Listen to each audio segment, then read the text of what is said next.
You've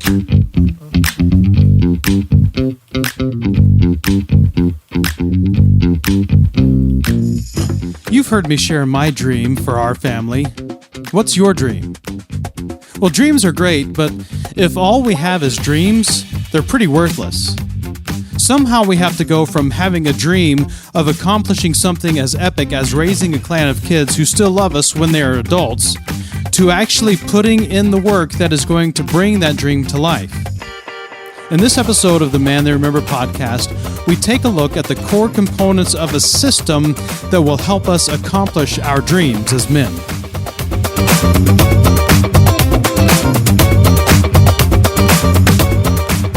You're listening to the Man They Remember podcast, where we're encouraging men to be the kind of man people will remember when we're gone. We're tearing down the macho man stereotype one episode at a time. Go to mantheyremember.com for more information. Well, hello everyone. Welcome to the Man They Remember podcast, where we're tearing down the macho man stereotype one episode at a time, encouraging men to be the kind of man people will remember when they're gone. I'm David, and I get the privilege of sharing with you today. Today's episode is going to be just a little bit different due to some unforeseen circumstances and personal challenges amongst the group of men. Last week, we were unable to get together and record an episode. So this week, I'm going to be sharing with you myself some thoughts that I have about the formula, might be a way of putting it, or the paradigm, the structure, the system that needs to be in place for a man to really thrive in life. So I want to share with you just kind of the key components, the basics of this structure, this system that every single man needs to have in place in his life if we're going to be able to thrive. But before we do that, I want to set the stage just a little bit. Imagine you're an old man. You're coming to the end of your years on this earth. You look in the mirror and you barely recognize the man staring back at you. If you look deep enough into his eyes, you get a glimpse of what was, but who you see in your mind's eye is quite a bit different from what you now see. And even though you may feel in your spirit that you could still climb Mount Everest, your joints and muscles beg to differ. You stopped working years ago and have spent the last several years tinkering around the yard. You never knew you could care so much about dandelions and birds. Who knew a human could spend so much time watching birds fly up to the feeder and find such great entertainment from doing so? You and your wife spent quite a bit of time traveling, but even that is getting more difficult now.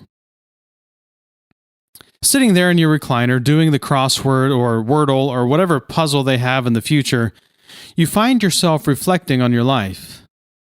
And here's the question. What do you want to look back and see? As you sit there thinking back over all that you've accomplished as a man, what is it you want to come to mind? Do you want to be able to go out to your garage and see the 1957 Chevy Bel Air that you spent so much time fixing? Do you want to be able to look over at your wife and know that you love her more today than yesterday, but not as much as tomorrow? Do you want to be able to see all the plaques and awards on the wall of your den, marking all your career accomplishments? Do you want to look at all the pictures hanging around your living room and see your kids, grandkids, and great-grandkids' faces looking at you and be able to see pieces of your life in theirs? What is it you want to see? Now, if you allowed yourself in your mind to go down that road, I know sometimes for us guys that can feel a little bit weird to do a little mental exercise like that. Like, I don't need to do that kind of thing. Don't try to get me to do those things, man. I'm good just like I am. But those mental exercises can be helpful sometimes to help us get a picture to put ourselves in a setting, in a place, in a time where we're able to really get a feel for what it is. And I hope you just, for a moment, you were able to stop and think and put yourself in that scenario, that situation. Years down the road, maybe for you it's 20, 30, 40 years down the road. Maybe it's not that far. Maybe it's even further. I don't know how old you are, whoever's listening to this podcast. But as you put yourself in that situation, sitting there looking out the window at the birds as they eat from the feeder, thinking about your life and everything that you've done with your life, the time that you've spent doing this or that, and you thought about what is it you wanted to be able to celebrate? What is it you wanted to be able to accomplish? What are the things you most want to be able to look at in your life and say, I'm proud of that? For some of us, that might be those things in the garage. That might be the car in your garage, and I don't have a problem with that. There's nothing wrong with having hobbies and doing those things, but are those the most important things to us? What are the most important things that we want to have spent our time on as men, and as we get to the end of our lives and we look back at the way we spent that time, this one and only life that we've been given, how do we want to look back and see how we've spent our time? Well, I've shared before on this podcast how my wife and I have a dream for our lives that comes, we borrowed it from a TV show. I know how original that can be. But as we watched the TV show Parenthood and we saw how Camille, and I'm forgetting the guy's name. I'm going to have to stop for a second and remember. Zeke.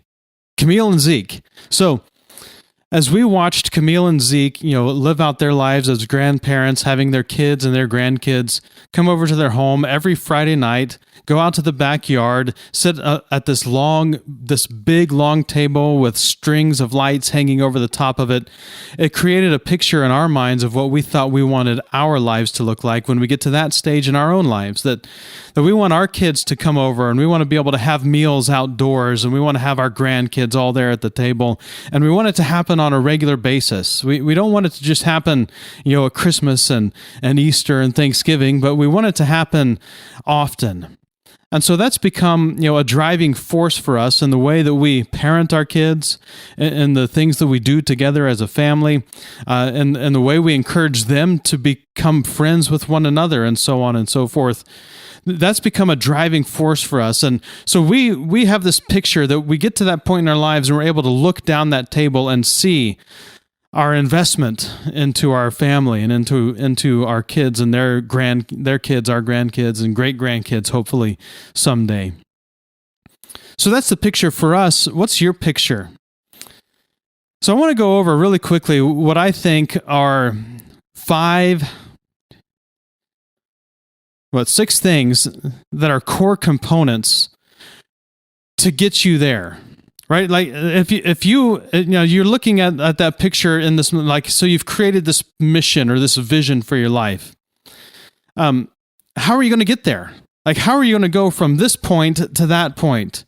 There's a lot of time between now and there. You're going to need some kind of a system, a structure, a strategy, or something to help you get there. So that picture becomes the mission. It becomes what you're aiming for. There's a lot of confusion about what a mission is, what a vision is, all of that stuff. Vision is the target that you're aiming for, and then the mission is what you're doing to get there, right? So you've got this picture out in front of you where you're looking at the table and the lights and the kids and the grandkids. That's the vision.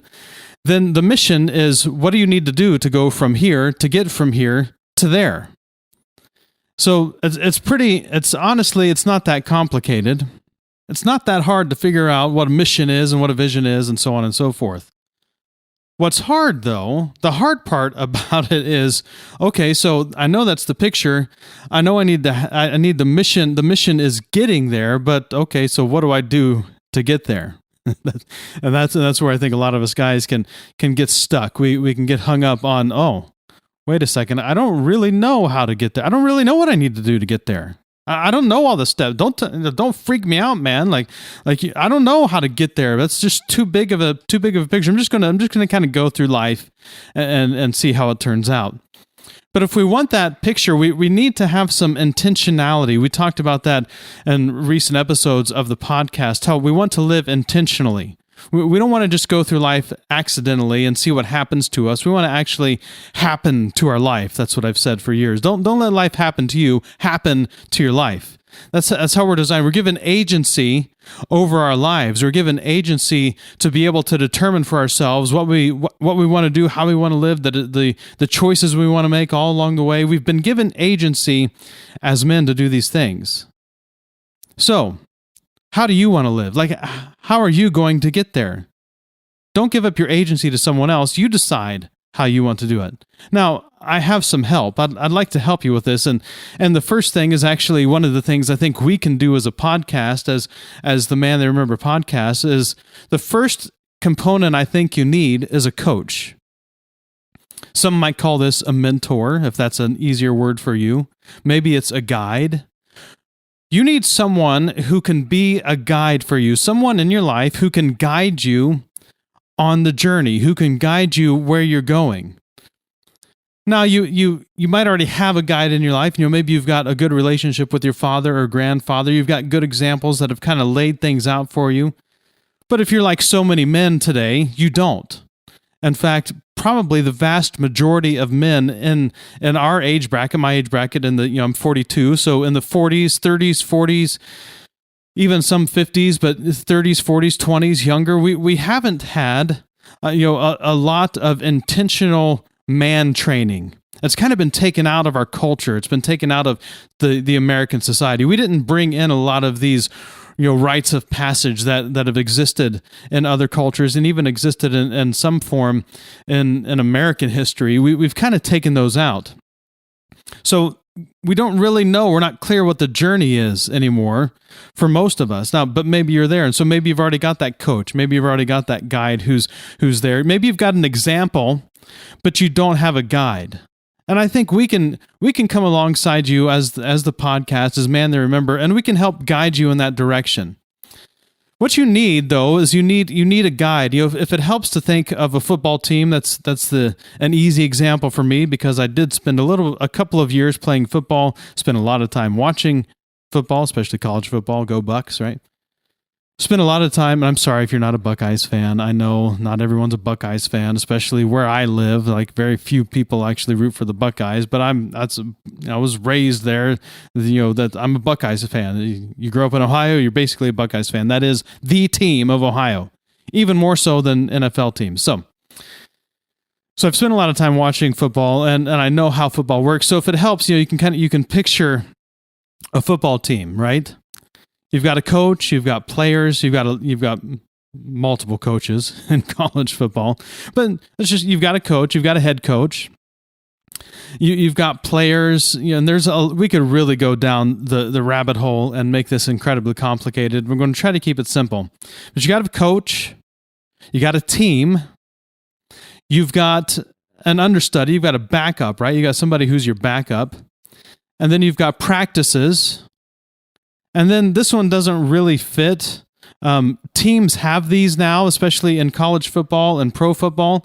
They have team values, but you might think of it as that moment, those things in the locker room, the signs hanging up in the locker room where it's like give 110%, make the effort, do all those posters that are up that are often kind of cheesy and corny, but they're essentially values or virtues that are supposed to kind of keep you going towards the goal, right? So if you're on a football team, you got the mission or the objective, and the objective is you're trying to win football games. You're probably trying to win a championship, right? You want to win either your league championship, or you want to win the state championship, or you want to win the national championship, or you want to win the Super Bowl.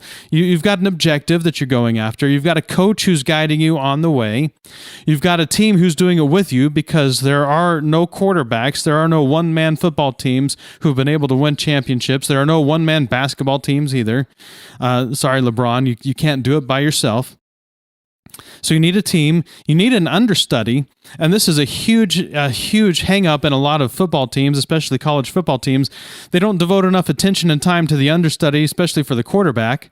And so the quarterback gets hurt, and then the team is basically sunk for the year because they put all their effort in the starter and didn't put enough effort into the backup. So you need an understudy. You need practices, right? You have to learn the plays. You have to learn the strategy. You have to learn the right habits. You have to learn the right stances. All those things, and you need practice.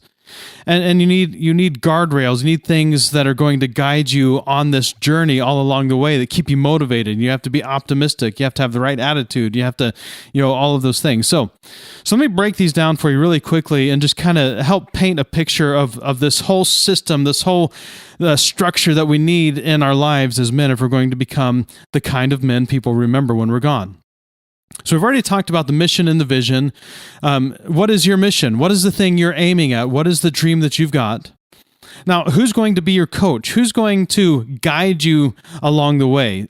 Who is somebody that has a plan?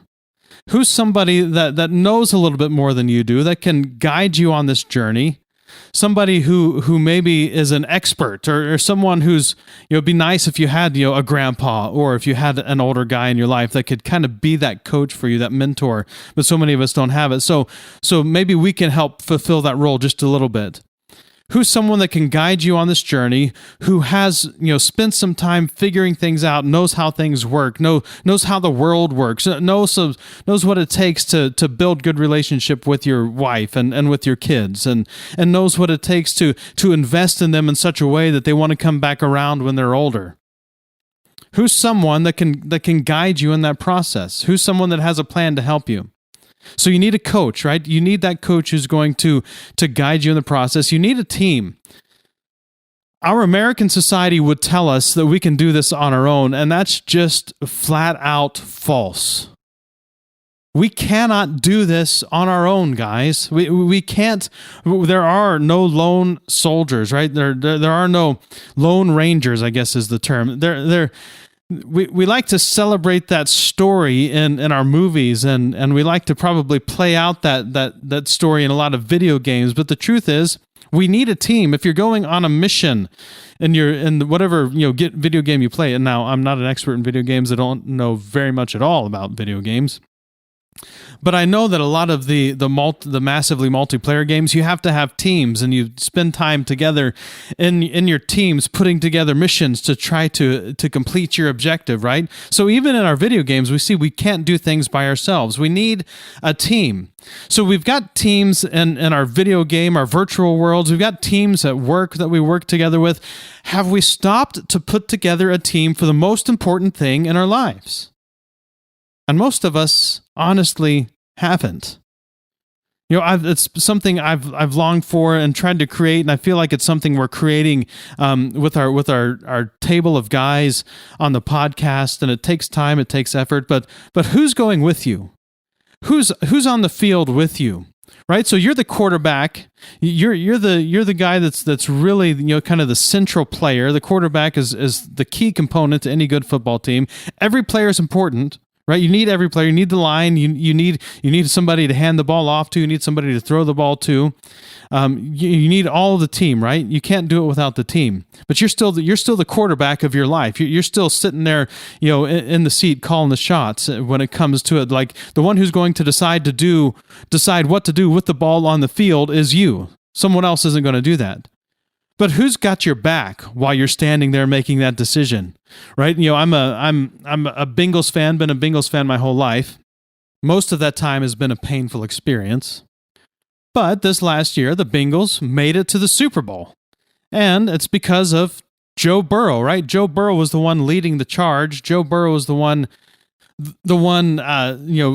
rallying the troops, so to speak. He's the one that came up with the phrase, "Why not us?" And he just kind of rallied everyone around that idea all season long. And he took the brunt of the work. And that was part of the problem why they struggled, was their line wasn't doing a good enough job protecting him, giving him time to, as the quarterback, to be able to make a good decision and make a pass. And then his receivers we're struggling to get open, that kind of thing. So you need a team, and you need the whole team if you're going to really be able to succeed as a football team. Same thing is true for us as men. If we're going to succeed as men, if we're going to get to that moment at the end of our lives where we're sitting in our recliner looking at the wall of pictures, and we are able to look and see how we've invested our lives in the lives of our kids and grandkids, it's going to take a team. We need people to go with us. We cannot do it on our own. We weren't designed to go on our own. So who's going to go with you?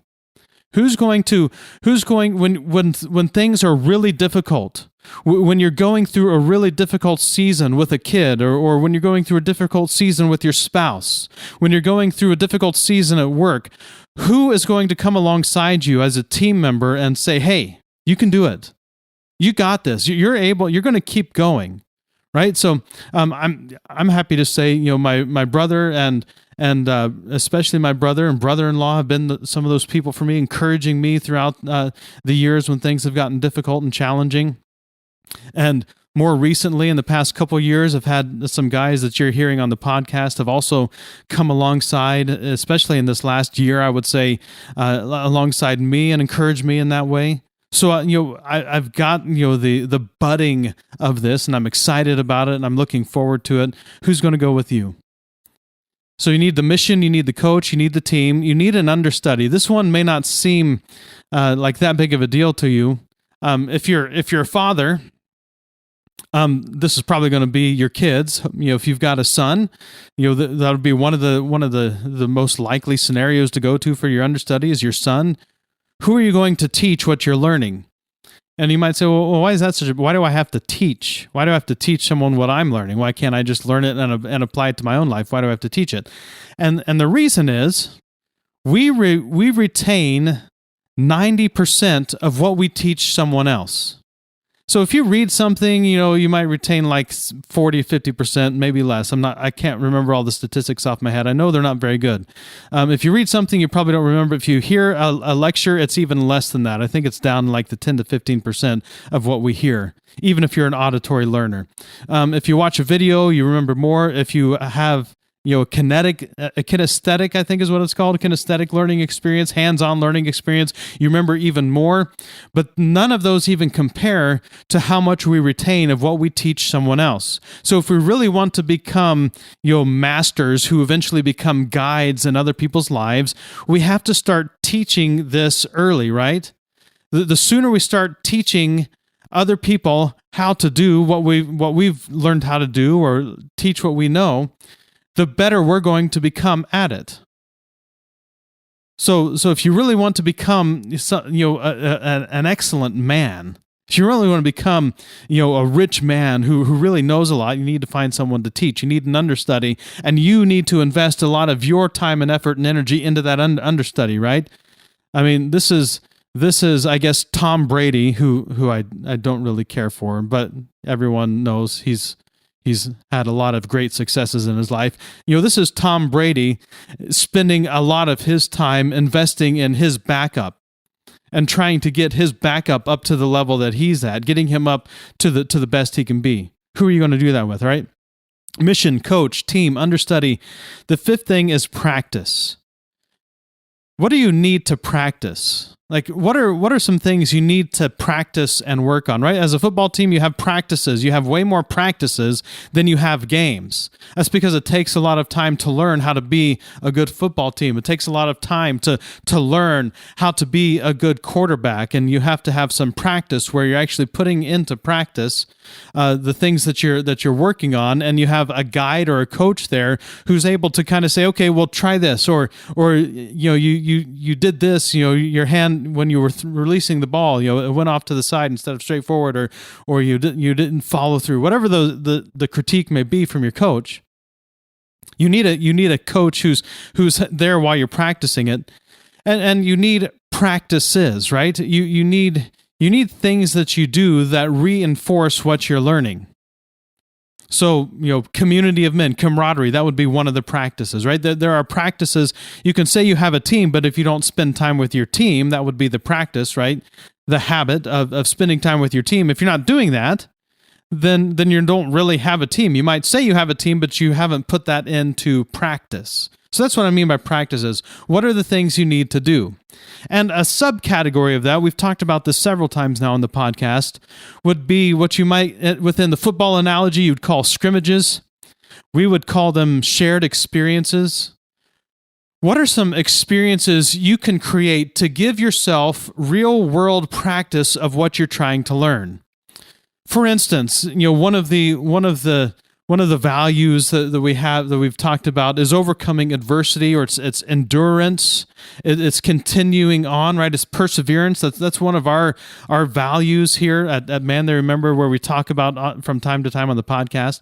So if that's a value or virtue you want to learn, you want to become a man who endures, a man of perseverance, then what are some experiences you can create to give you real world practice of that thing that you're trying to learn? And the easy example I go to is climbing a mountain, like climbing Mount St. Helens. If you want to learn how to follow through with something and work hard at something and not give up, then give yourself a challenge of climbing to the top of a mountain and coming back alive. That's a good way to put it into practice, right? Right? Like to not die on the mountain and give yourself some real world practice at this experience of endurance and perseverance. So we need to create some scrimmages and experiences, and we need to do it just like you would a scrimmage in a football game. We need to do it with our team. We need to do it with our understudy. And a lot of times, like you do in a scrimmage, you give the understudy a lot of attention, right? The understudies in spring football games and in preseason games, they get a lot more practice than the starters do, because that's a great time for them to learn some things and get some on-the-field experience, some on-the-field training. So we need to create those scrimmages or those practices, those experiences where we're putting these things into effort. And here's the last thing, and it's a core component to what we're built on here as a podcast, what we're trying to do as a podcast. It's you need the guardrails, right? You need the mantras. You need what some would call values. We take it a step further and we go with virtues. Like you can value something and not be that thing.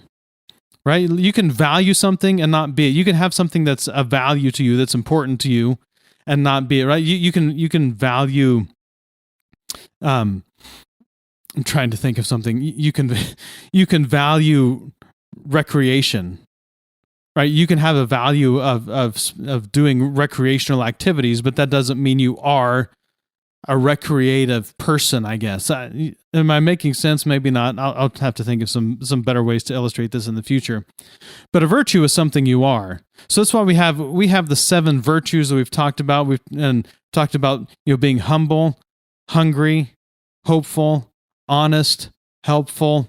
Ham is the last one, and there's one more that I'll remember eventually. But I should have written those down, but those are like the 7 core virtues that we try to encourage you towards. There's a lot more than that. There are other we have other virtues we talk about on the podcast than those things, but those are the 7 core ones that are important to us. I'm just sitting here trying to remember what they are. All right, here they are. I've got them for you now. Okay, there's 7. Humble, hungry. I said those. Honorable. Being an honorable man, honest, and not just telling the truth, but honest in other ways. Helpful, hopeful, and ham, which is our way of saying committed, but there's not a good H word for being committed, devoted as a man. So humble, hungry, honorable, honest, helpful, hopeful, and ham. So you can value honesty, but are you an honest man? And if you're an honest man, like if you value honesty, right, it's important to you. You want to you work hard to be honest and have integrity in things you do. But if you're an honest man, it's actually who you are. So you're more likely to live that out. And when you live in contrast to that honesty, it grates against you because you are that thing. So that's a difference between a virtue and a value. And so these virtues or these values become the guardrails. They're the mantras, right? They're the things that guide us on the mission. Just like you have those mantras, give 110% effort all the time, which you can't really do because you can only give 100% effort. You can't give more than everything. but that's one of the most common mantras, is give 100% in everything. From every, all the details and everything, give 100%. Well, that becomes a mantra that guides you as you're working out. It becomes a mantra that guides you on the practice field. It's a mantra that guides you in the games. It's a mantra that guides you off the field as a player, because if you don't give 100% in school and you don't get the grades, then you get kicked off the team, right? So that's give 100% is that mantra. It's a guardrail that keeps you in the game. It keeps you from making a mistake and excluding yourself or disqualifying yourself from being able to continue on as the quarterback of the team, right? So these virtues address the question, what could keep me from making it there? You've got that mission, that vision out in the future. What is something that could keep me from making it to that final destination? And the virtues then are the things that keep you from veering off course and making mistakes that keep you from being able to realize that vision for your life. So the virtues are incredibly important. They're the things that keep us on the road, moving forward for the long haul. So that's why we spent so much time starting off the podcast talking about them. We'll come back to them again. These 7, we'll come back to them every single year and go back over them in detail. Humble. You have to be humble and teachable. You have to be able to receive instruction if you're going to become better, right? Otherwise, you never change. So, humble, hungry, you have to have a desire. We can't want it bad enough for you. We can't want bad enough for you to get to that picture. You have to want it. You have to have a desire to work at it. You have to be honorable. You have to be a man of your word. You have to do what you say you're going to do. You have to follow through all of those things. You have to be honest. You have to work with honesty and integrity. Right? You have to be true. You have to be the same person inside as you are outside. You can't be putting on facades. That's honesty. You have to be helpful. You have to be someone that finds virtue in helping people in your life and giving on what's been given to you. You need to be hopeful. You have to be able to look at the future and say, hey, there's a positive future out there, and I believe we can get there. Our culture needs that so bad right now. Our culture is just obsessed with the idea that there's no way the future can be good, and there's this perception amongst young people that they don't actually think the future is going to be better, and it's the first generation to think that. So we need people who will lead by example and get out there and lead the charge with hope. And then we need people who are devoted, who are committed, and that's the difference between a chicken and the pig, right? When you talk about breakfast, the chicken makes a contribution. It gives an egg. It's a good thing, right? It's a good thing to give something. It might even be generous to give an egg, but it's not the same sacrifice that the pig makes with the bacon, right? The pig is making a sacrifice, and we as men need to be so committed that we're willing to sacrifice ourselves in the process. So those are the 7 virtues that we've narrowed down, and they're more than that, right? So we'll keep talking about other ones on the podcast, but that's kind of the big picture. That's kind of the overarching system that's driving us as a men's group, as a men's podcast, and trying to help create a group of men out there in the world who are doing this with us. So you got to have a mission, you got to have a vision, you have to aim for something. And that's that practice that we talked about at the beginning, sitting down and thinking and envisioning yourself, looking back on your life. What do you want to see? You have to have that mission and vision. You have to have a coach. You have to have a guide, someone who's guiding you along the way. You have to have a team that's going with you. You need to have an understudy that you're teaching. You need to have practice or practices and scrimmages, and you need to have guardrails or virtues that are guiding you and keeping you on the path. So that's the system. That's kind of the basic system. Those are the core components every guy needs. Every man needs these things in his life if he wants to be able to arrive at that point down the road in the future and look back on his life and say, wow, what an amazing life. What an amazing life this has been. Look at how great my kids are. Look at how amazing my family is. Look at how wonderful my grandkids are. Just look at all the joy that's on that wall. Look at all the joy that's in our lives because of that. If we want to get to that point where we're looking back on our lives and we're able to look back with the good kind of pride and say, wow, that I really did something good in doing this. We have to do it with intentionality and effort. It's not going to happen by accident. We have to work at it. And these are the 6 core components to get us there. I hope you found that helpful. I hope that can help you see, why we're doing what we're doing as a podcast and as a group, trying to help encourage men, be the kind of man they'll remember when we're gone. And that's the whole guiding thing right there. Be that kind of man. So, thanks for listening to this episode. We love it when you leave us reviews on the podcast. And, if you just take 30 seconds, you can make our day, literally make our day by going and leaving, a written review there and leaving a rating, a 5-star rating if you want. You don't have to do a 5. You can do what's honest, but, we love the 5-star ratings. It really helps get the word out there. And we're on Facebook.com/ManTheyRemember. And if you want to join the mailing list, if you want to stay in the loop on new podcasts, articles, encouragement, all of that stuff, go to ManTheyRemember.com and put your email address in there, and you'll get an email, because like me, it's email is still the standard, right? I still prefer email. And when I get an email, I'm a lot more likely to respond than any other thing. You get an email when we release a new episode, and so go to ManTheyRemember.com and put in your email address there. We really appreciate that. Until next time, when we'll have more guys back at the table, have a great week. We'll see you again soon. Thank you for listening to the Man They Remember podcast. You can find us online at www.mantheyremember.com, facebook.com/mantheyremember, and instagram.com/mantheyremember. Thanks for leaving a review and your rating on Apple Podcasts, and most importantly, thanks for sharing this podcast with your friends.